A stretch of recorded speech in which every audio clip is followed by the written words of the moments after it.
Yosh qizlarga tikuvchi bo'lish uchun 3 ta eng katta sabab aytay. Chunki tikuvchilik ham zo'r hunar. Hozir mana ularga qarab gapiryapman. Eng birinchi narsa, sun'iy intellekt chiqsa ham, robotlar chiqsa ham, baribir bu hunarga talab qoladi-da. Chunki aytib o'tganimdek, hamma kiyinadi. Hamma 100 yildan keyin ham hech kim yalang'och yurmaydi. Yosh bola ham kiyinadi, yosh katta ham, erkak ham, ayol ham, qari ham kiyinadi. Kiyimga talab har doim bor. Bu bozor yo'qolmaydi. Ikkinchidan, tikuvchiga pul berish uchun klientlarni o'zi keladi.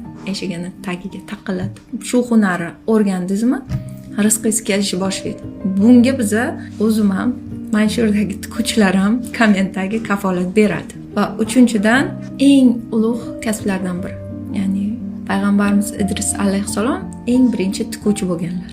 Va tikuvchi insonlarga yordam berib, ularni avratini yopishga xizmat ko'rsatadi va har bitta xizmatiga bilasan qancha savob yoziladi.